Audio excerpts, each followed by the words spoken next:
Olá, seres curiosos, tudo bem? Eu sou a Cacau Oliveira. E eu sou a Anne Rodrigues. E vocês estão ouvindo Tá Por Dentro dessa História?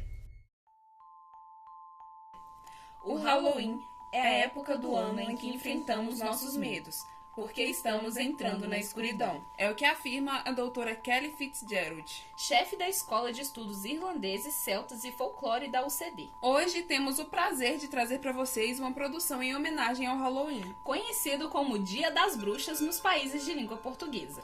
A festa do Halloween surgiu nos Estados Unidos e acontece anualmente no dia 31 de outubro. Entretanto, sua origem remonta a séculos atrás na Europa, onde os celtas realizavam a celebração do Samhain, um festival que marcava a chegada da estação fria. Aproveitando a introdução, avisamos que vão ter muitas palavras estrangeiras nesse capítulo do pod. Então, como de costume, já deixamos aqui nossas sinceras desculpas por qualquer erro de pronúncia. Enfim, para apresentarmos esse maravilhoso episódio, as referências de nossas pesquisas foram o artigo Halloween e o Dia de los Muertos, um passeio multicultural entre abóboras e caveiras no Instituto Federal de Educação do Amazonas, o portal Grécia Antiga, o texto dos Atas, 6º Congresso Transfronteiriço Cultura Celta, Clássica, Revista Brasileira de Estudos Clássicos, a Revista Brasileira de História das Religiões, artigo A Presentificação dos Mitos Antigos no Neopaganismo, a Natureza Divina em A Dança Cósmica das Feiticeiras, de Starhawk, escrito por Daniel Lula Costa. Sociedade Brasileira de Física, Equinócio, um fenômeno astronômico bianual. A Revista Transversal do Instituto Federal de Educação, Ciência e Tecnologia de São Paulo, artigo de Monstros a Metáforas, o papel dos personagens assustadores no Halloween, escrito por Marcela Ettinger Nascimento. A revista Último Andar, da PUC de São Paulo, artigo A Festa das Almas, o culto aos ancestrais do neopaganismo, escrito por Daniel Teles de Castro. O portal Irlanda, lar do Halloween, matéria sobre o Halloween no site Brasil Escola, matéria do National Geographic, o que é o Samhain, a história por trás do festival celta que deu origem ao Halloween. Matéria do National Geographic Brasil, o retorno do paganismo ao convencional, Centro Industrial de Equipamentos de Ensino e Pesquisa, CIDEP, o portal Veritas, Filosofia e Reflexão Crítica, e a história do Halloween e seus detalhes, uma matéria da Prefeitura Municipal de São Mamede. Para darmos início à história de origem dessa festa que se tornou tão popular em várias partes do mundo, vamos voltar alguns séculos atrás e explicar um pouquinho sobre o Samhain, um festival da cultura celta. O Samhain era uma das celebrações mais importantes do ano para os celtas no século IX. E seu nome vem do irlandês e significa fim do verão. Esse festival começa no dia 31 de outubro e durava aproximadamente 3 dias. O Samhain era comemorado entre todas as comunidades celtas da Europa, incluindo Irlanda, País de Gales e Escócia. Os celtas tinham o costume de dividir o ano entre a fase mais iluminada, primavera e verão, e a fase mais sombria, outono e inverno. Então realizavam comemorações para marcar as trocas de cada estação. O Imbolc era feito entre o solstício de inverno e o equinócio da primavera. O Beltane simbolizava o equinócio da primavera e o solstício do verão. O Lughnasadh indicava a passagem do solstício de verão para o equinócio do outono. E o Samhain marcava a troca entre o equinócio de outono e o solstício de inverno. Bom, galera, o equinócio é um evento astronômico onde os raios solares incidem diretamente na linha do Equador, dividindo igualmente os hemisférios. Então, um fica mais iluminado e o outro fica mais escuro. Por causa desse evento é que existem 2 dias no ano em que o dia é dividido exatamente em 12 horas. Já que, de modo geral, durante os dias de primavera e verão, o dia é maior do que a noite. As datas do fenômeno podem variar, mas acontecem sempre em março e setembro, geralmente entre os dias 20 e 21 de março e 22 e 23 de setembro. Quando ocorre em março, marca o início do outono aqui no hemisfério sul. Já o de setembro traz a primavera. No hemisfério norte, acontece o contrário. Primavera em março e outono em setembro. Já o solstício é o fenômeno astronômico onde os raios solares incidem diretamente sobre o Trópico de Capricórnio ou sobre o Trópico de Câncer. E as horas entre o dia e a noite variam de um ano para o outro. No hemisfério sul, o solstício, que acontece em dezembro, indica o início do verão. E no hemisfério norte marca o início do inverno.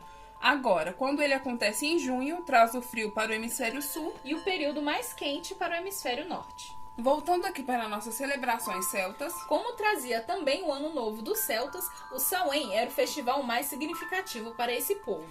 Era também o período onde os celtas se preparavam para a chegada do inverno. Então haviam as colheitas e os rebanhos de animais eram reunidos nos currais para sacrifício ou reprodução, a fim de promover alimento durante a estação fria. Além disso, como os celtas eram pagãos, Ou seja, eram pessoas que não acreditavam nos princípios judaico-cristãos e que serviam a diversas divindades. para eles, durante o Samhain, o mundo dos deuses ficava visível para os mortais. E esses mesmos deuses eram responsáveis por pregar várias peças nos humanos. Os celtas também acreditavam que os espíritos de todos os que morreram durante aquele ano voltavam para procurar um corpo e o possuir. Então, esse período era cheio de superstições, medos e acontecimentos sobrenaturais. Acreditando que a força da escuridão se fazia presente durante o Samhain, Os celtas acendiam uma grande fogueira, no intuito de agradar os deuses, e se fantasiavam como forma de confundir os espíritos. ao construírem a fogueira, os druidas alimentavam o fogo com os ossos dos animais sacrificados, pois acreditavam que isso manteria a conexão entre o mundo dos vivos e o mundo dos mortos. Para introduzir um pouquinho mais da cultura celta, vamos abordar brevemente sobre quem eram esses tais druidas.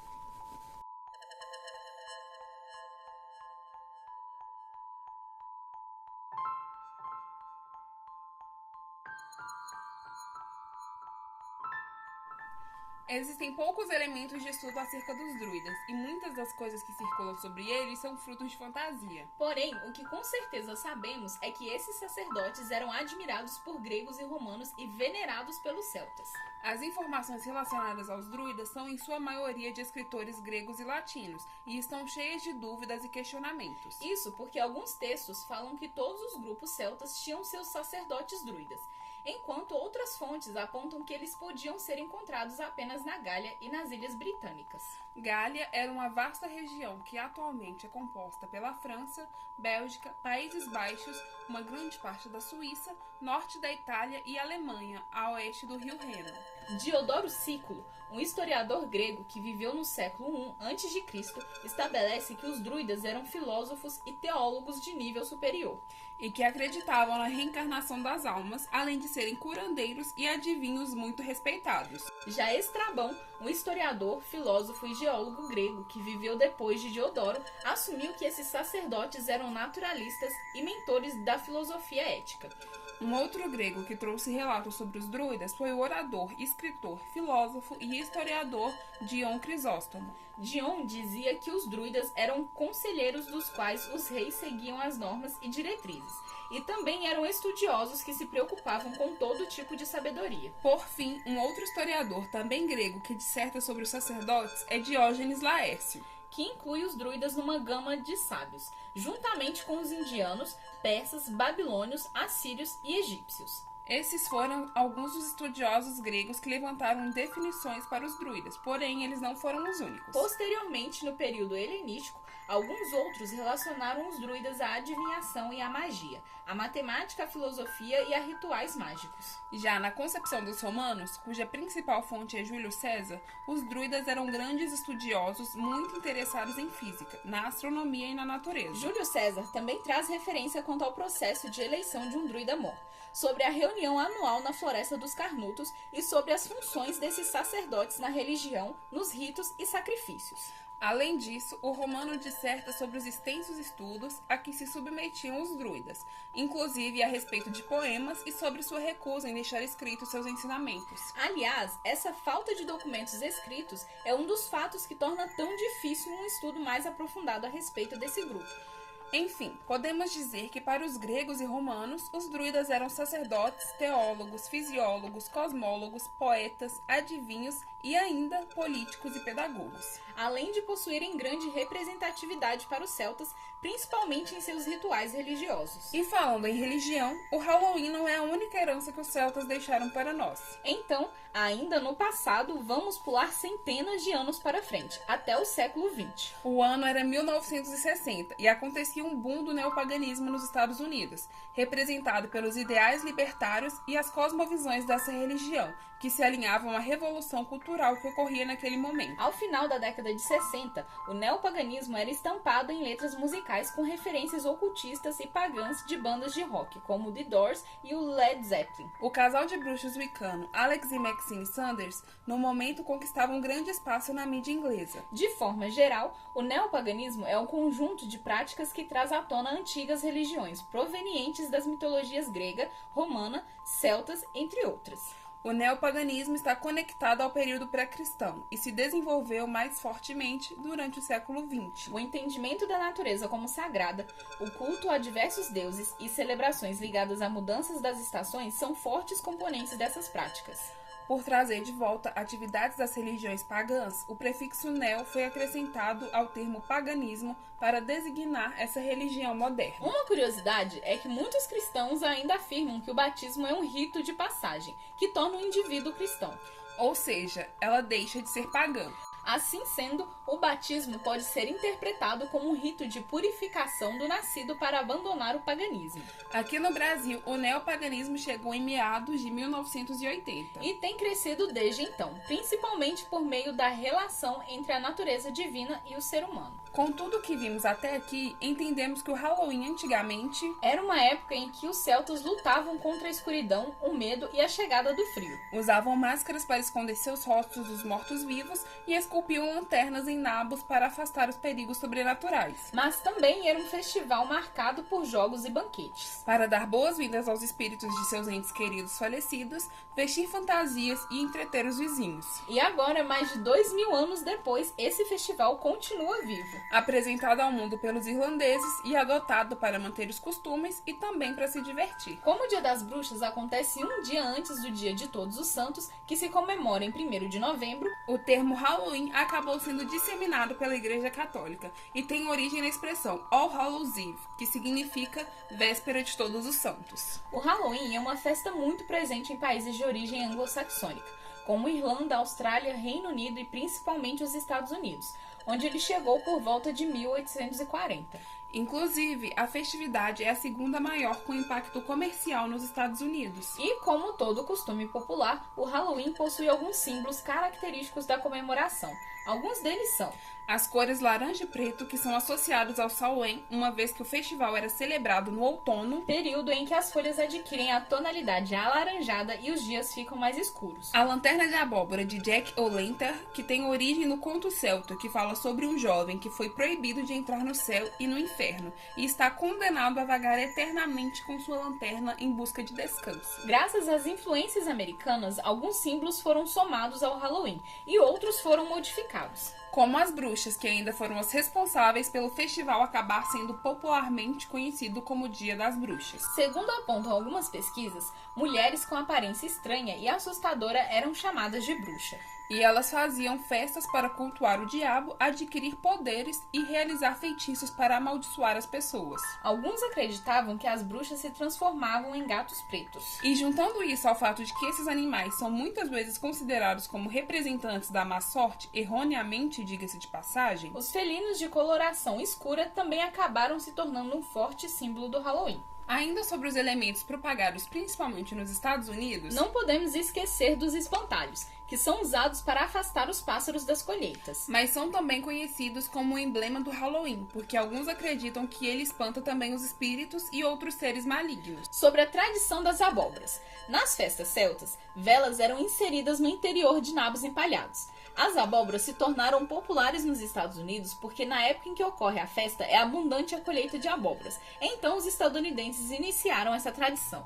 As máscaras e fantasias eram usadas no Samhain como forma de enganar os espíritos que não reconheciam os humanos e assim seguiam seu caminho sem incomodar ou prejudicar ninguém. Para os celtas, os mortos assumiam formas de esqueletos e fantasmas, e por isso eles estão muito presentes no Halloween. Os morcegos surgem como símbolo popular no Halloween também, porque quando os celtas acendiam suas enormes fogueiras, o calor das chamas atraía os animais. E finalmente a famosa expressão trick or treat, gostosuras ou travessuras, é originária de uma brincadeira europeia do século IX, onde as crianças iam de casa em casa pedindo bolos em troca de uma oração conhecida como Solem.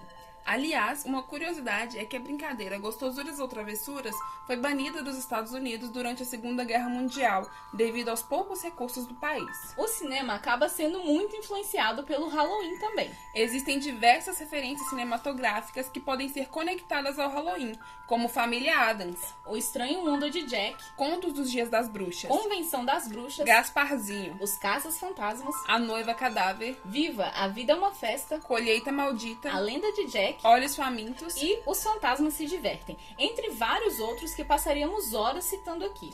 Abrindo um espaço especial para os monstros aqui no podcast, É importante ressaltar o quanto criaturas sobrenaturais, que normalmente são consideradas como assustadoras e fantasmagóricas, são muito marcantes no Halloween. Isso porque, como ouvimos mais cedo no episódio, há todo um simbolismo por trás da representação dos mortos através das fantasias de Halloween. Algumas das principais criaturas que são vistas como as clássicas fantasias do Halloween são a bruxa, como já citamos aqui, inclusive, O palhaço, vampiros, lobisomens, múmias, zumbis e caveiras. Bom, seres curiosos, terminamos aqui nossa programação de hoje. Ainda restam dúvidas sobre essa festa tão incrível que se torna cada vez mais famosa no mundo? Se restarem, podem nos enviar uma mensagem pelo e-mail, tá por dentro dessa história@gmail.com ou pelo direct @dentro_da história. Podem aproveitar também para nos contar o que acharam do episódio de hoje, que está um pouco maior do que o de costume. E também falar com a gente sobre algum outro ponto do Halloween que talvez não abordamos aqui. Além do mais, gostaríamos de falar que esse mês de outubro terá 3 episódios destinados à temática do Halloween. O de hoje foi o primeiro dessa trilogia. No segundo, falaremos sobre algumas das famosas criaturas ligadas ao Halloween. E no terceiro, mostraremos as influências dessa festividade em nossa cultura nacional. E neste último episódio da saga, também vamos contar para vocês sobre o Saci Pererê. E um spoiler, no dia 31 não é somente o dia das bruxas. Porque o dia do Saci também é nessa mesma data. E é com esses avisos que nós nos despedimos de vocês, curiosos. Desejamos a vocês um ótimo mês das bruxas. Um abraço enorme e até o próximo episódio. Esse episódio foi gravado por Carolina Oliveira e Flaviane Rodrigues. Roteirizado por Carolina Oliveira. Editado por Flaviane Rodrigues. E as artes do episódio foram feitas por Carolina Oliveira e Flaviane Rodrigues.